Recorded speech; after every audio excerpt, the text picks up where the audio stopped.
What's up, everyone? Welcome back to another video.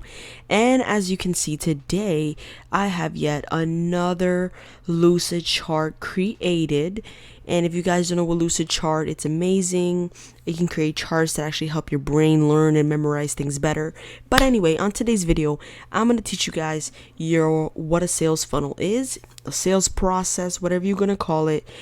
All this means is from point A to the point Z of how you're getting the first time you speak to a seller to when they actually close or when they reject your offer. But the sales process is basically a whole conveyor belt of steps that you have to go through in order to get through everything with the seller and find out if you're going to be the best fit for each other. And it's going to help you guys close more deals consistently.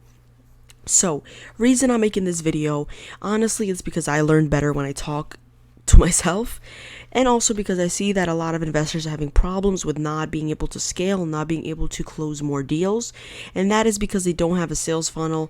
And if you guys don't know what a sales funnel, it is literally like a conveyor belt. So if you take a look at this conveyor belt right here, what does it do? All the boxes, like if you work in Amazon, all the boxes, all of them, all the sellers come through the same conveyor belt. They all start at the same spot, but they all end in different locations, just like a seller. They might not all work out, but at the end of the day, they all have to go through the conveyor belt so you can figure out if they're going to be the best person to do business with you. So in order to do that, you need to go in order and you need to go through these steps. So that's what I'm going to cover today in this lucid chart. So first step to when you talk to a seller is set the stage, guys. You need to let them know who you are and what it is that you're doing. You can tell them any range of words that I have here. I would love to give you a cash offer. However, I do need to ask you a few questions to get that done for you. So you want to let them know that you need to ask them these questions, and if it's okay, do they have time? Got to set the stage. I also like to say, my name is Elizabeth, and I am with Pyramid Home Buyers. I was just wondering if you'd consider a cash offer on 123 Book Street.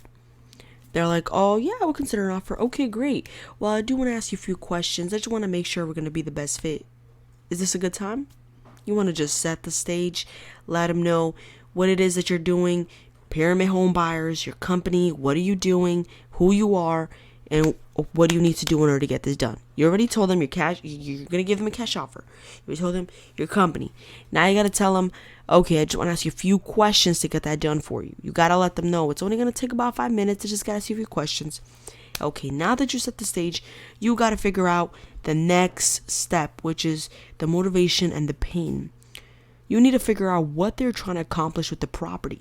You need to figure out what is the best and ideal outcome for them. Would they rather go down the agent or the as-is transaction path? What are they trying to do? How long they own the property for? It's a nice neighborhood. Why are you looking to sell? Have you thought about listing with an agent? I mean, people that sell to us typically just don't want to pay commissions and deal with any repairs. You need to figure out their motivation and their pain. And let me tell you guys, these two things sound the same, but they are not. Motivation is why they're looking to sell, but pain will get you that crazy discount. Pain is figuring out what's hurting them that's making them motivated. I could just want to sell my house, but the pain, like my grandmother just died. I have to pay her medical bills, her life medical bills. Like there's a pain behind the reason why they want to sell. They're not just motivated, they have a reason that's hurting them for why they want to sell. Some of them don't have a reason for why they're hurting, and that's fine. You can refer them to a real estate agent. And if you see that's what fits them best, go ahead and refer them. Don't be afraid to guide them into a different direction, because at the end of the day, you're saving yourself time, and you're also building rapport, and you're building trust with the seller. So sometimes when I'm talking to motivated sellers, I want to also guide them into the different options. I don't want to make them feel like I'm so thirsty for the deal, like I'm thirsty, I want them to sell to me right away. I want to, sound like I care, but I want to have them all, like I'm okay with them having all their options laid out. I don't want to sell like, yeah, I can give you cash, close quickly. Yeah, I could do all this, boom, boom, boom. I could pay moving expenses.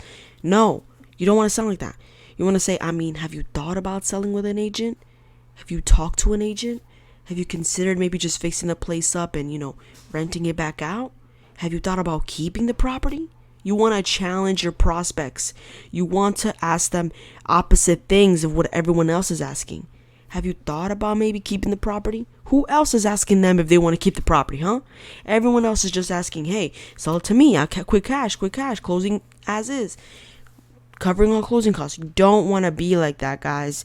You want to be the person that asks them about every single option that they have and why they're not taking the options. What's stopping them from taking the other options? You want to really figure out. That's the only way you'll find out their true pain.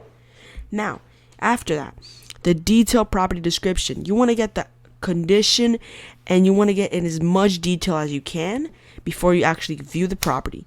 So that is going to help you determine your offer. So make sure you ask them about the kitchen and bathrooms, if the plumbing has any work, if they have tenants, if they have squatters, how long have the squatters been in there? Because squatters will damage the property. Is the property boarded up? Are the tenants paying on time? Are they taking care of the property?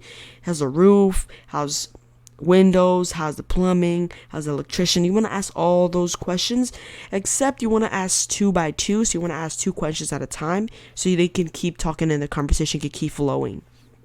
Now, rapport. You want to build rapport with the seller. You need to know similar streets. You need to know their pain points. I don't know why I wrote pain points twice. You need to know similar streets, pain points, and you need to be mirroring whatever they say. You also need to be saying nice things like, oh, this property is beautiful. Or, yes, that's very insightful. That's very smart of you. Honestly, Mr. Seller, that's very honest of you to say. Or, honestly, Mr. Seller, you're very right about that. I agree. I couldn't be any more honest with you. Oh, I agree with what you have to say. That's very insightful. Okay, thank you. I appreciate that. Things like that will help you build rapport. Or, for example, if you hear a dog in the background that's barking, you want to ask, oh, what type of dog is that? I love dogs. Or, oh my God, I have a dog too. What breed is he? And then they'll be like, oh yeah, it's this breed. Or you're talking to a seller and they're telling you that they're at the doctor. You want to tell them, okay, I don't want to get in the way. I'll call you back later when you get off, when you get home. Okay, I'll call you back when you're not at the appointment anymore. When you're not at the doctor anymore.